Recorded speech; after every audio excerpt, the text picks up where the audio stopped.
Hello students, welcome to Hiba Max. நான் உங்களோட ஷபானாக்கா பேசுகிறேன். 10th ஸ்டாண்டர்ட் மேக்ஸில் குவார்டர்லி எக்ஸாம் ப்ரிப்பரேஷன் பார்த்துட்டு இருக்கோம். டே 10. ஸோ டே 9 வரைக்கும் நீங்கள் முடிச்சிருப்பீங்கன்னு நினைக்கிறேன். இன்னைக்கு டே 10. டே 10ல் 5th சாப்டரோட 2 எக்ஸசைஸ் கொடுக்குறேன். 5.1 அண்ட் 5.2. ரெண்டுமே முக்கியமான எக்ஸசைஸ். 5.1லேருந்து ஒரு 5 மார்க் எக்ஸ்பெக்ட் பண்ணலாம். 5.2லேருந்து ஒரு 2 மார்க் எக்ஸ்பெக்ட் பண்ணலாம்.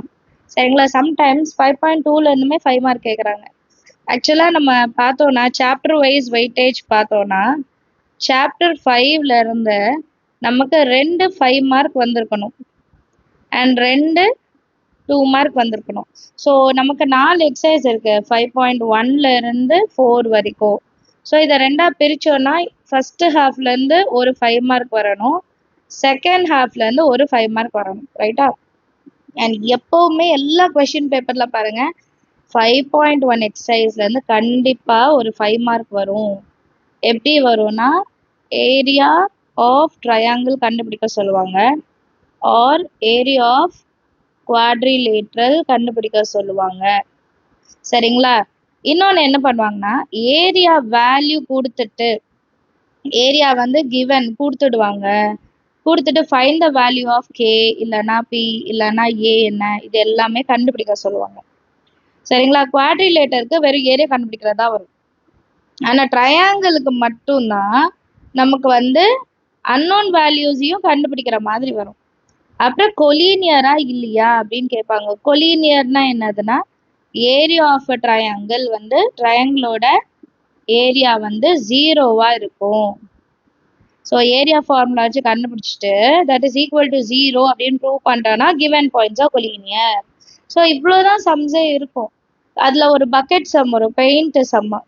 ஓகேங்களா? 10 பக்கெட்ஸ்ன்னு வரும். இது எல்லாமே ரிப்பீட்டட் கொஸ்டின்ஸ்.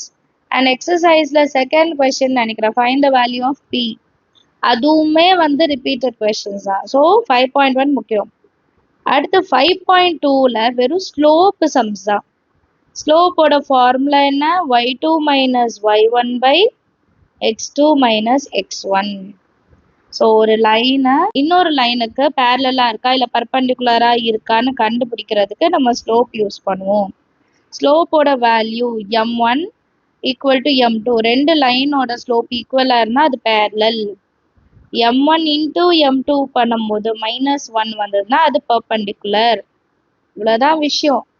ஸோ ஸ்லோப் கண்டுபிடிக்க சொல்லுவாங்க, ரெண்டு லைன் பேரலாக இருக்கா கேட்பாங்க, பர்பண்டிகுலராக இருக்கா கேட்பாங்க, பர்பண்டிகுலர் இருந்தால் ஃபைண்ட் த வேல்யூ ஆஃப் ஏ என்ன கேட்பாங்க. இந்த மாதிரி தான் உங்களுக்கு கொஷின் டைப் வரும். சரிங்களா? அண்ட் இதெல்லாம் நிறைய வாட்டி கேட்டிருக்காங்க. ஸோ கண்டிப்பாக 5.1ம் 5.2வும் நீங்கள் வந்து ரொம்ப கவனம் வச்சு படிக்கணும். 5.1 அண்ட் 5.2 ரொம்ப முக்கியமாக படிக்கணும். அதனால தான் நான் சாப்டர் 4 கூட இப்போ தரல. ஏன்னா சாப்டர் 4ல நான் சொன்ன மாதிரி தியரம் பாருங்க போதும், 2 மார்க் நான் லாஸ்ட்டாக தரேன். பட் சாப்டர் 5 ரொம்ப முக்கியம். சரிங்களா? நெக்ஸ்ட் வீடியோவில் அடுத்த செட்டு கொஸ்டின்ஸ் என்னென்னா நீங்கள் பார்க்கணும் அப்படின்றத சொல்கிறேன். மறக்காமல் நம்ம சென்டம் சேலஞ்சை ஃபாலோ பண்ணுங்கள். நீங்கள் குவார்டர்லி எக்ஸாமில் 100 அவுட் ஆஃப் 100 எடுக்கணும்னா இந்த ப்ராக்டிஸ் உங்களுக்கு ரொம்ப பெரிய ஹெல்ப்பாக இருக்கும். So all the very best. வேறு ஏதாவது டவுட் இருந்தால் கேளுங்க.